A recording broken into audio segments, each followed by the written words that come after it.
नमस्कार दिक्शक्ति किचन को आपण समस्त स्वागत। आज मुझे नहीं आसी आपण समस्त प्रिय रेसिपी आलू पराठा।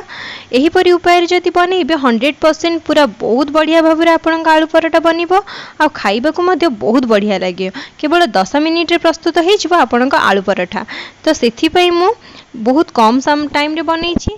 एथि मु प्रथमे नै छी सिझा आलू, ता सहित स्वाद अनुसार लुण, गरम मसला, हलदी गुंड, जीरा गुंड, कटा होइतिबा पियाज आ अल्प धनिया पत्र।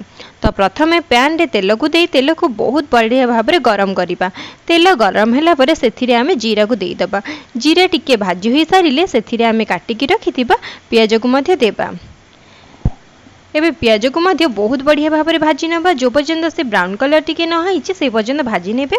एबे एठी देखंतु पियाज हमर बहुत बढ़िया भाव में भाजी होई सारिछि। एबे सेथिरे स्वाद अनुसार लुण, हलदी गुंड, ता सहित अल्प गरम मसला मध्य देई देबे। ता सहित किछि काश्मीरी रेड चिली देई दबा। जदि अधिक राग खाइबा को पसंद करंदी ताहले लंका गुंड अधिका टिके देई परिबे। एबे समस्त को बहुत बढ़िया भाव में मिक्स करि दबा। एबे सेथिरे आलू को चकटिकी रखिथिबा आलू को देकी बहुत बढ़िया भाव में मिक्स करि दबा एही मसला सहित। देखंतु एही परि भाव में पूरा बहुत बढ़िया भाव में मिक्स करि दबा आमे आलू को। एबे आलू मसला सहित बहुत बढ़िया भाव में रेडी होई सारिछि। एबे हमर आलू पूरा रेडी होई गलानी। एबे सेथिरे अल्प कटा धनिया पत्र को देई दबा आ एही आलू मसला सहित बहुत बढ़िया भाव में मिक्स करि दबा। एबे हमर प्रस्तुत हो गला आलू मसला। एबे आलू परोटा बनैबा पई प्रथमे गोटे प्लेट रे मु आटा नै छी। मु 2 कप एथिरे आटा नै छी। एबे से टिके स्वाद अनुसार लूण मध्य देई दउ छी। लूण देबा द्वारा परोटा आउरी बहुत बढ़िया टेस्ट आसी थाए। एबे सेथिरे अल्प अल्प पानी देई आमे गोटे डो बनैबा। देखंतु मु चकटी के आटा को जेमती साधारण रोटी बना जाए सही परि ही आटा बनै देबे। एबे एमती गोल गोल करिकी मु डो बनै दउ छी। एबे आकु रोटी बनै दबा एपरि गोल शेप रे।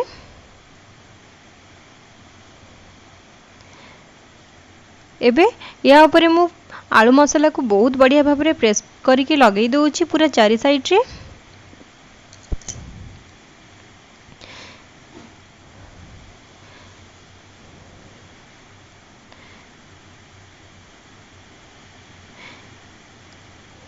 आलू मसला बनैबला बेले आलू को पूरा मैश करिवे।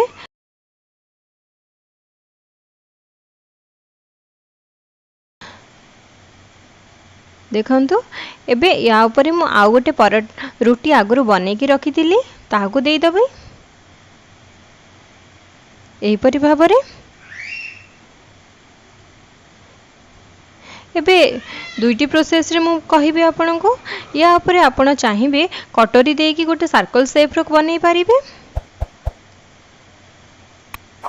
एही परि भाव रे आ बाकी चारि साइड रो पूरा देखंतु बहुत बढ़िया भाव में गोल है कि बाहरी आसिला। अन्य एक प्रोसेस रे मध्य आपण करि परिबे। कटोरी बिना कटोरी रे बस बेली की मध्य बनै परिबे। एबे तावा को गरम करी सेथिरे आलू पराठा को बहुत बढ़िया भाव रे टिके एपट सपट करी बनै दबा हमें। एबे देखंतु तार ऊपर मु तेल लगाई दउ छी। एही परि स्लो फ्लेम रे हमें आलू पराठा बनैबा। एबे आरपटा साइड को मध्य टिके तेल लगाई दबा। एही परि प्रोसेस रे हमें दुई पट साइड रो तेल लगे बहुत बढ़िया भाव में आलू पराठा बनै पारिबा।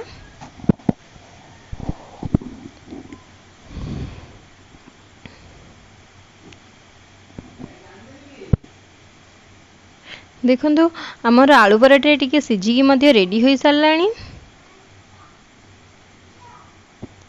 यही प्रोसेस रे बनांतु आपण को आलू पराठा 100% बहुत बढ़िया बनिबो।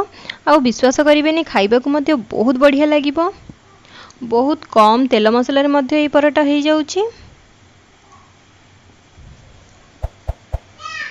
देखंतु एबे हमर आलू पराठा बनी की पूरा रेडी होई सारिछि।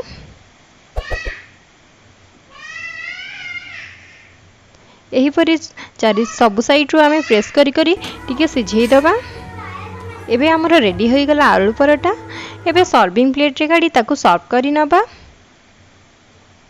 एही परी प्रोसेस रे मु सबु आलू पराठा गुडी को बनै नै छी। ताकू मध्य सर्व करी दउछि। आलू पराठा सहित दही सहित खाइबा को बहुत बढ़िया लगे। आपण जदि कोनोसी आलू कसा भी करंदी ता सहित भी भल लागिबो। एबे म आपन देखौछि देखंतु हमर केमती 100% आलू पराठा पूरा रेडी होई सारी छी। जम्मारु भी बाहर को आसुनी। आलू बहुत बढ़िया भाबरे पूरा हेकि अछि। खाइबा को मते बहुत बढ़िया लगे। धन्यवाद।